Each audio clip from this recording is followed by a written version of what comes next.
What's up, YouTube? Today I want to talk about something that is discussed a lot in the knife community, but not really accurately, I guess would be the right word. And it would be involving, say, just these three steels, but not really just these three steels, a whole bunch of steels in general, but these will serve my purpose well. And it would be, if you go to most people or most knife people, and you was to ask them what do they think about 440C, they're going to say it's a low performance budget steel, not very good, not worth their time, wouldn't be in their pocket, etc., etc. As where if you went and asked them about D2, again, they're going to call it a budget steel and that is poorly done and doesn't perform very well, and you should stay away from it. They wouldn't carry it because it either corrodes too easy, or the edge retention is crap, or it chips so easy, or the most one you hear most of the time would be it's so hard to sharpen. Couldn't be further from the truth. While yes, it's not a stainless steel, of course, it's very close to a stainless steel, and it does well with salt. The only place that it's got some sensitivity really is to acidic corrosion. Certain people's sweat really eat it up, but for the most part, you shouldn't have any problem. Now, where I find this really comical is if you went to this, and you went to XHP, and you ask them what they think about XHP, they're going to say they absolutely love it. They're going to say that it's one of their favorite steels and that it's so great, blah, blah, blah. And in reality, they have no idea that basically XHP is this 440C and D2 mixed together, and Carpenter come up with XHP.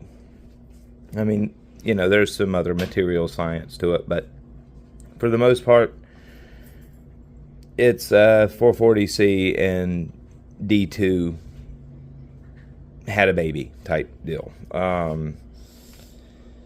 That would be an accurate way to describe it. You have good corrosion resistance, and you have excellent toughness and excellent edge retention. You basically married you married these two steels and took the best attributes from both of them and put them into one steel. Well, the part that really tickles me about it is if you ask them about D2, they're going to tell you how poorly it's done and how terrible the edge retention is, and they're just going to repeat what the next 5,000 people has already said because they listen to a YouTuber that's got 500,000 subscribers, and it's just BS. Well, now again though, if capability wise, say you took CPM D2 or ingot D2 and it's got a good heat treat, and a lot of the budget companies now, especially Kubi and Petrified Fish, they're doing excellent D2, excellent production D2. Well, if you took D2 or CPM D2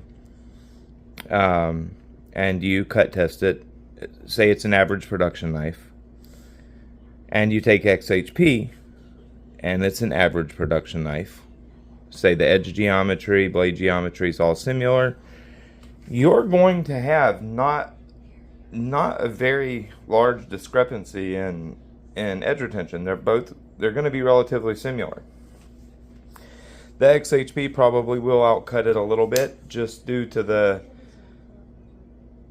it's likely going to have a better quality heat treat. You're not going to get this, you're not going to get this steel in $20 Ganzo. So, you're going to have higher quality heat treat. So you can pretty much expect that it's going to perform a little better in edge retention. But say you're comparing it to like CPM D2 from Kershaw or Benchmade. Well, in that case, they're going to perform very, very similarly in edge retention. And it's just a common misconception that D2 is the crap steel that everybody tries to play it off as.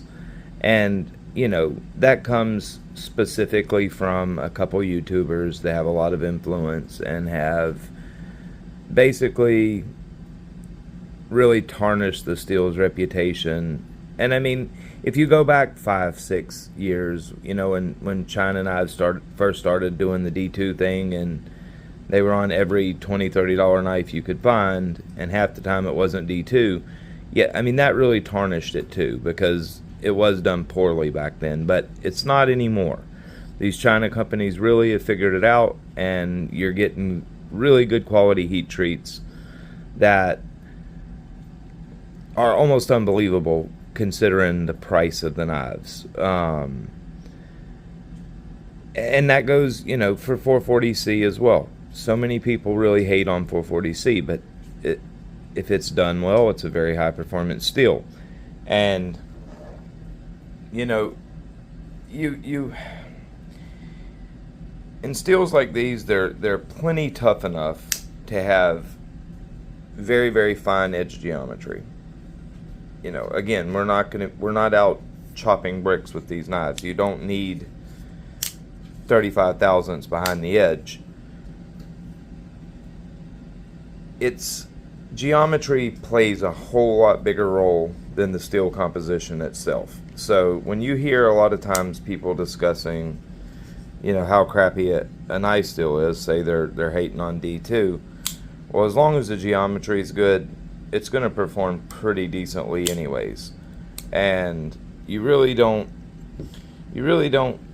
even have to take the steel composition into account that much, because again, the geometry is what really matters, much more so than the composition, and for that matter, the heat treat quality. As long as it's not absolute garbage, geometry plays a bigger role than pretty much anything. I don't even know if you could get a heat treat bad enough that it would be more important than geometry. I mean, you probably could, but it would be very difficult. Alex Outdoors 55 did a video on that, and you know, he pretty much come to that conclusion, and it's how I see it as well. The heat treat that he did on that one specific knife was about as bad as can possibly be done. Yet the edge retention numbers were pretty much identical.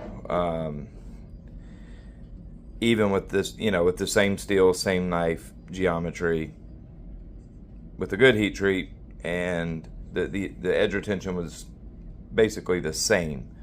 And that was a really terrible heat treat. So geometry most definitely plays the biggest role. At least in my opinion it does, and I'm pretty sure that opinion is fact. But you know, there may be some outliers to it that it's how I feel anyways. So as long as the geometry is good, you're not going to notice a difference between pretty much D2, XHP. You're not going to notice a difference in use. You may think you will, and you may subconsciously, you may tell yourself you are, because it's a more premium steel, it's a powder steel, etc. But that's just really not the case. That's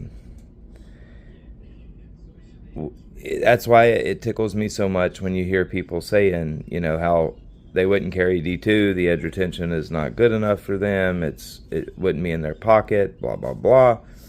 And yet you go and ask them about XHP and they'll tell you how much they absolutely love it. The only situation where that would come into play is if you had a piece of D2 that had a terrible heat treat. Otherwise, you're not going to know a difference. And, you have a lot of people that call D2 a cheap steel. D2 is not a cheap steel. Go look at the ingot price. It is not that cheap of a steel. CPM D2, again, not a cheap steel by any means. And ingot D2 while it is cheaper, it's not that much cheaper than CPM D2. At least here in the U.S., where you're getting it from solid suppliers that are getting good quality stuff. I mean, the China stuff, it ranges so much in composition that in some cases it's not even D2 anymore. As long as the company is dealing with the actual D2 composition that is accurate to the composition, then it's going to perform pretty well for you. But you get D2s that have sometimes as much as, are labeled D2, that are sometimes as much as 14.5% chromium, and that's putting it outside that is no longer D2, but that's happens a lot in China manufactured D2. And that's why I usually tell people, hey, if you're complaining so poorly about D2, then why don't you get you some, just get you another China knife in K110. You will very likely notice a difference. Just for the fact that the composition is much more accurate, and there's not all these trace elements in it that are dirtying up the steel. And it's you really get to see what D2 is actually capable of. Basically, I'm just trying to take the hate away from D2. And I mean, I know I'm not going to do that, but maybe somebody will see this video and actually, listen to it, and before they wouldn't buy D2, and now they will because of this video, and they get a steel that they get to enjoy using. Because it really is great stuff. If you want, I've said it a million times, if you want good D2 in a budget knife, buy from Kubi. Every bit of it is done very well. I've got a bunch of it from them, and it always impresses me. That's the one company that I can say for sure that if you buy D2 from, you're going to get good D2, and it's going to show you the actual performance that it's capable of. And it ain't very far off of XHP. I just cut test that Kubi Nova in D2, and I guarantee you, if I cut this Lawman in XHP, the numbers will be extremely similar. I would say definitely within 10%, but realistically probably more like within 5%. So don't overlook D2 or count D2 out because it's a cheap steel. That's just not true. It's not. Go look up the price from, go to a U.S. steel baron and look at the cost of ingot D2. It's definitely not that cheap of a steel. It's actually rather pricey. 440C, that's another one. People hate so badly on 440C and talk terribly about it, and if it's done even decently, 440C is a very high performance steel. It will give the average user far more capability than they're going to use the knife for.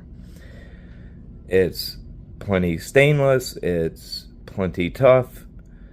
For pocket knives, you don't ever have to worry about toughness issues. You can run very thin geometry, and it takes it no problem.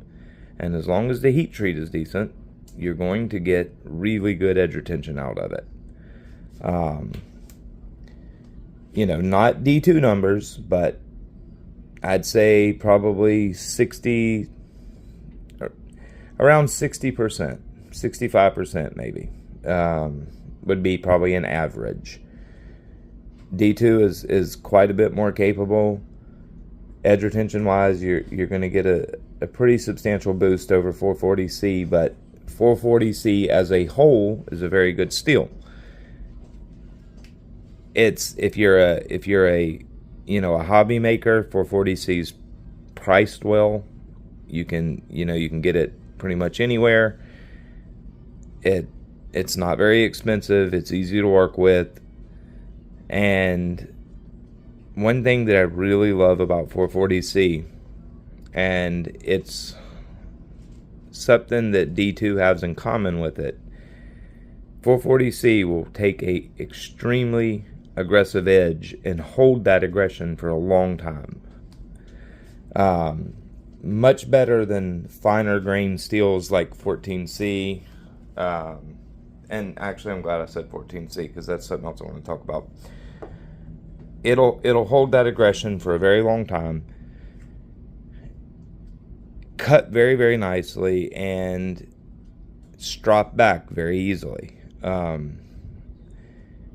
You hear so many people talk about how 14C is their favorite steel. Again, they're repeating what they see and hear in most cases, because most people think that D2 or 14C has better edge retention than D2. Again, that's not even in the same freaking universe. It's not even close. And the reason why I personally don't care for 14C, because the edge retention is just, it's not there. Yeah, the toughness is, but I don't need that toughness in a 3 to 3.5 inch folding knife. D2 has plenty of toughness for that. 440C has plenty of toughness for that. And either or will vastly outcut 14C. You take this knife right here in 440C and put it up against this in 14C. This knife in 14C has better geometry. Not a lot, but I'd say, yeah, slightly. Couple thousandths thinner behind the edge, and the grind itself is a little thinner. But just in pure edge retention, this knife is going to vastly outcut this knife. Now in this case, the geometry will make up for it. This knife will probably outcut this one specifically because of geometry. But say the geometry was the same, you're gonna have no comparison in edge retention. The 440C will vastly outcut it. And if you're out there, prying nails out with the tip of your knife, I don't care if it's 14C or 440C or D2, you're going to probably snap the tip just because, unless the geometry allows for it. Anyhow, the people just repeat what they hear, and it's really bad for the knife community, especially on Reddit, because there's so many people there that are looking for correct information. They bought their $30-$40 D2 knife. They're happy with it, but they think it's so hard to sharpen because that's what everybody tells them. They think the edge retention is crap because it's China D2, and that's just not right. D2 sharpens just like any other steel.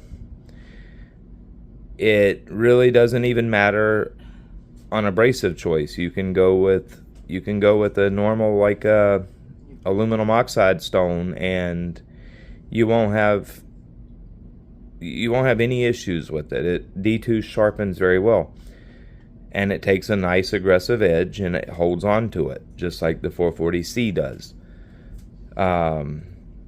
As where your finer grain steels like this, they just don't hold that aggression. That the tooth pattern that the stone cuts into the edge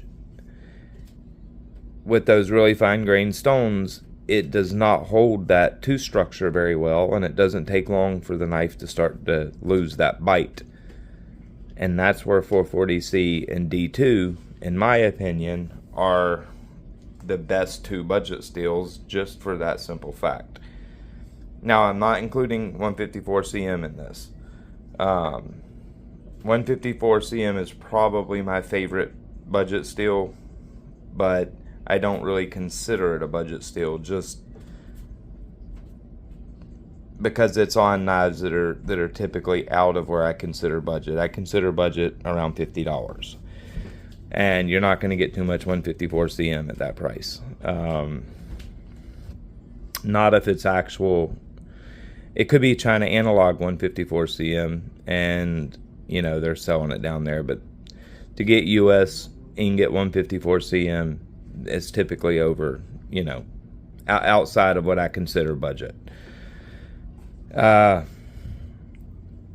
Anyhow, I know I've been saying this quite a bit, but people should really give D2 and 440C a break, because it is not the terrible steels that people like 600,000 subscriber YouTubers talk about it as.